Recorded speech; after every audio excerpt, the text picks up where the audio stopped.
오늘 그 5분의 이야기들을 들으면서 아까 모두 다 나눔했듯이 각자의 삶의 스토리들의 단면이 다 나에게 있다. 그리고 그것을 경청하는, 잘 들어주는 위치에 있음으로 인해서 그것이 공감으로 증폭되면서 나에게 없는 다른 면까지도 듣게 만드는 효과를 내죠. 듣다 보니까 우리가 다 다른데 모두가 하나구나 라는 데로 나아가잖아요. 이것이 신성의 원리를 깨닫는 방법일 거예요. 우리가 모든 존재는 다 개별적인 동시에 보편적이다, 하나다, 원네스다 라는 것을 멘탈 차원의 지식으로는 모두가 알아요. 21세기의 영성은 새로운 지식을 배우는 영성이 아닐 거라고 생각해요. 99%는 우리가 다 아는 이야기고 그것을 경험적으로 체화하는 시대일 텐데 그 체화의 방식이 뭐냐? 오늘 우리가 경험한 이 방식인 거죠. 자신의 목소리를 들려주게 하고 그 목소리에서 부차적인 것들 다 떼어내고 있는 그대로 살아있는 나의 목소리를 들리게 하고 다른 사람들은 그것을 오직 들을 뿐이야. 경청할 뿐인데 그 안에서 결론은 우리는 모두 다르면서도 같구나. 지구가 슬픔의 행성이라고 하는 이유가 이해가 된다. 나의 상처 때문에 운다기보다도 그 슬픔 때문에 눈물이 나기도 했잖아요. 그거는 단순한 슬픔이 아니라 공감의 슬픔이거든. 그것이 전통적인 용어로 자비죠, 자비. 자비를 영어로는 compassion을 선택해서 쓰는데 나는 mercy가 아니라 compassion인 거가 굉장히 훌륭한 영어 번역이라고 느껴요. 공감을 하다 보면 이해가 일어나고 슬픔이 일어나는 거죠. 그때 그 사랑 자자는 우리가 흔히 생각하는 달콤 말랑한 낭만적인 사랑의 느낌이라기보다는 공감의 느낌인 거죠. 그래서 제가 사랑하는 관음보살의 또 다른 이름 대자대비, 우리가 성장하면 그 compassion, 슬픔과 어우러져 있는 compassion이 커질 거다. 뭐 좋은 것만 커지고 나쁜 건 없어져가지고 뭐 명랑쾌활 단순히 그런 개념이 아니라 그런 것들을 경험적으로 체화해 나가는 거죠. 그래서 저는 치유가 영적 성장과 나란히 간다. 치유를 깊이 하면 영적 성장으로 갈 수밖에 없다. 신성의 원리를 체화할 수밖에 없다라고 생각하는 것이고, 그것이 오늘 여기 계신 분들뿐만 아니라 워크숍에 오신 분들이 살아있다라고 느끼는 살아있음의 핵심일 거예요. 그리고 그런 공감을 불러일으키는 오늘 이야기들이 깊이감을 공통적으로 가지고 있는데, 그 깊이감이라고 하는 게 지식의 향연이 있었던 것도 아니고, 물론 우리가 적절한 정도의 치유적인 어떤 개념을 도구로 사용하긴 했지만 그 도구의 역할이라는 게 무슨 대단한 수준의 개념이나 이론은 아니었던 것이고, 우리가 28주 정도 배우고 나면은 차고도 넘치는 수준 정도의 개념에 불과했잖아요. 그리고 다른 얘기도 아니고 평생 자기 살아온 그 자리를 마르고 닳도록 뒤지고 뒤진 이야기인데, 치유와 성장은 사람들이 흔히 관점 전환이라고 해요. 깨달음도 관점 전환이라고 이야기하는데, 그거를 우리는 어느 정도는 하긴 해. 성숙한 성인이라면.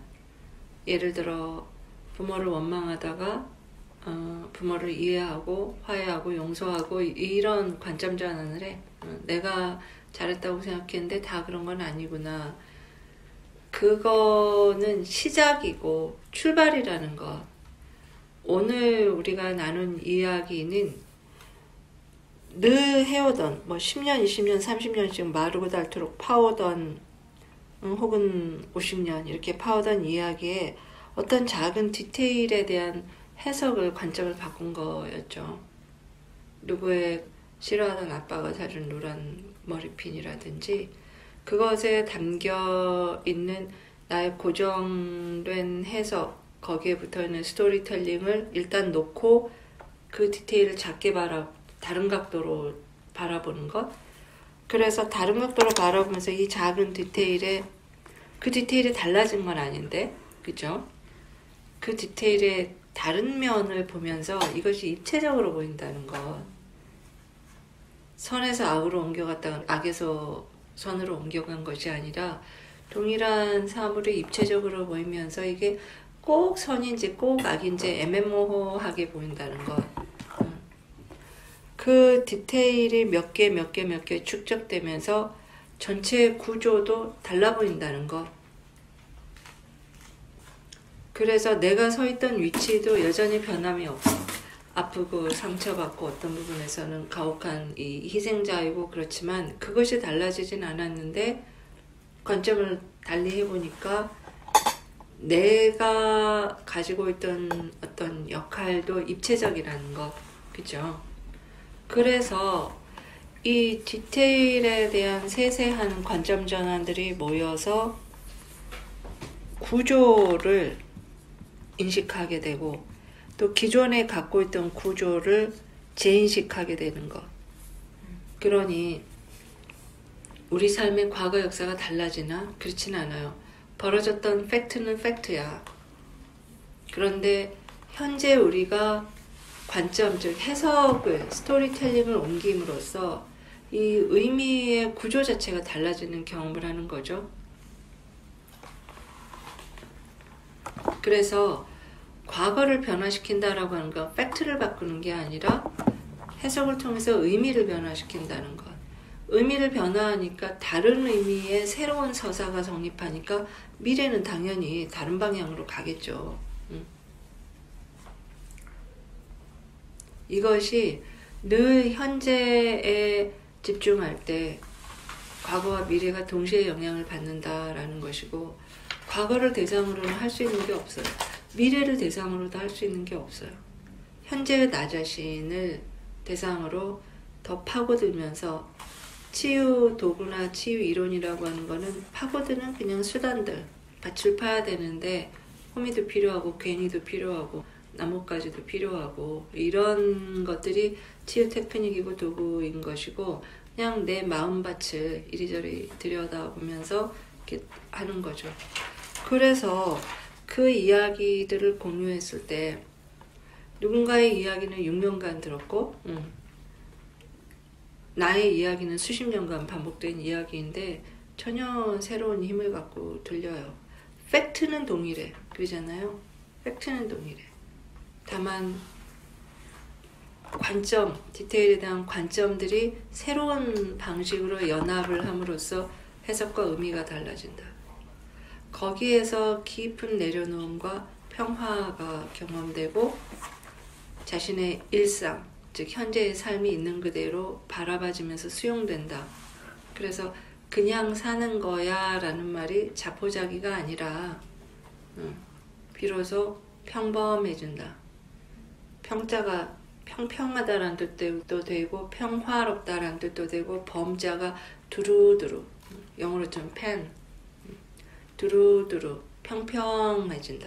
평화로워진다. 그게 그냥 사는 거죠.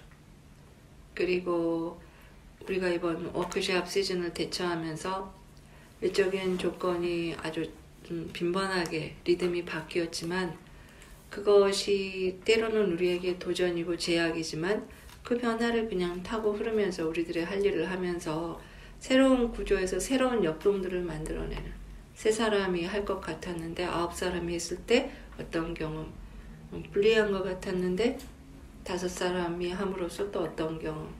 이것이 살아있는 상황들에 그대로 대처하는 힘이죠. 그러니 평화라고 하는 거는 혹은 만사 형통이라고 하는 거는 모든 게 그냥 쭉 가는 것이 아니라 움직이는데 그 움직임에 대해서 내가 평범하게 평평히 두루 조화롭게 반응하고 또 영향을 끼칠 때 그냥 구불구불하면서 어떤 방향을 일관된 방향을 향해 흘러가는 거다. 이게 평범한 삶이고 그 평범한 삶 안에서 신성의 원리가 비로소 체화되는 것이고 그래서 이와 같은 이해를 얻기 위해서 깊이 파들어가라, 딥 다이브 하라 이렇게 이야기하는 것이죠. 그래서 딥 다이브 하는데 그거 어떻게 하는 거예요? 방법을 가르쳐 주세요 라고 하는데 그냥 자신의 상태를 있는 그대로 보고 가장 강력한 힌트가 감정체다. 내가 느끼는 그 감정 대부분 고통스러운 감정이죠. 누가 좋은 감정을 딥다이브해.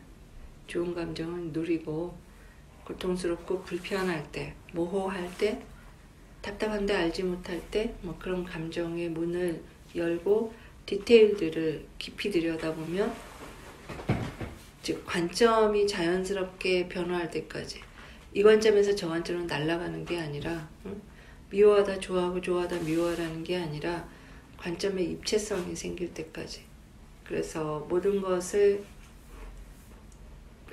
embrace 빛과 그림자가 모두 그대로 있는 가운데 달리 보일 때까지 계속 딥다이브를 해서 그것이 마침내 이와 같은 이해에 도달하는 것이죠. 그래서 얻어지는 결과가 뭔가 하면 편안하고 사라지고 유능해지죠. 그리고 창조적으로 변해요. 왜냐하면 모든 창조의 무대는 관계거든. 우리는 흔히 돈을 창조한다, 혼자 열심히 유능해서 일한다라고 좀 가만히 생각해봐요. 허공 중에서 창조하는 사람은 없거든. 창조의 무대는 관계예요.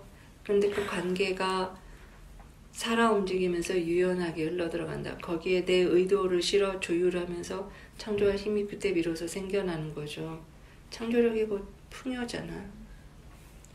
풍요가 무슨 수를 써서라도 내 주머니에 돈이 있으면 된다가 아니라면 기회의 풍요, 일의 풍요, 성공의 기억의 풍요, 즐거움의 풍요, 놀이의 풍요, 직업의 풍요, 물질의 풍요 이런 것, 나눔의 풍요, 여행의 풍요 이런 것들이라면 그 모든 것이 관계를 무대로 관계의 기술이 유려하게 발현될 때 경험할 수 있는 상태다.